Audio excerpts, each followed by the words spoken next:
నమస్కారం అండి. నేను ఇండస్ట్రీ డిస్ట్రిబ్యూటర్ని. నా పేరు శ్రీకాంత్. యాక్చువల్లీ ఐపల్స్ గురించి మా ఫ్రెండ్ వాడు పొందిన ఒక బెనిఫిట్స్ గురించి చెప్తాడు. ఇప్పుడు అందరు వినండి. సో గోపి చెప్పు. నా పేరు గోపి అండి. మాది కోనాయపాలెం, చంద్రపురం మండలం, కృష్ణా జిల్లా. నాకు పెళ్ళి 3 సంవత్సరాలు అవుతుందండి. అయినా ప్రెగ్నెన్సీ అమ్మలేదు మా మేడంకి.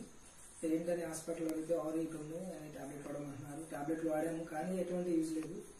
అయితే మా ఫ్రెండ్ శ్రీకాంత్ ఐపల్స్ వాడు మంచి బెనిఫిట్ ఉంటుందని వాడమని చెప్పాడు. వాడాము, 3 బాటిల్స్ వాడాము. 3వ బాటిల్కి మా మేడం ప్రెగ్నెన్సీ అందింది. ఇప్పుడు 6 నెలల ప్రెగ్నెన్సీ. విండోస్ వివో ఐపల్స్ వాడటం వల్ల చాలా బెనిఫిట్ ఉంది. మా ఫ్రెండ్ చెప్పడం వల్లే వాడాము. సైడ్ ఎఫెక్ట్స్ ఎలాంటి సైడ్ ఎఫెక్ట్స్ ఉండవండి. ఖచ్చితంగా వాడండి. ఇండస్ట్రీ ఖచ్చితంగా మీకు నమ్మకంతో వాడండి. ఎటువంటి ప్రాబ్లం ఉండదు. రిజల్ట్ మాత్రం పక్కాగా ఉంటుంది. మా ఫ్రెండ్ చెప్పడం ద్వారానే వాడాము. ఇండస్ట్రీకి thank you. Industry thank you so much Gopi. వాడినందుకు, మీ యొక్క బెనిఫిట్ చెప్పినందుకు 10 మంది షేర్ చేయండి. ఇలాగనే ఇండస్ట్రీ ఐడి కూడా వేసిండండి. ఇలాంటి మీరు ముందుకు రావాలని కోరుకుంటున్నాం.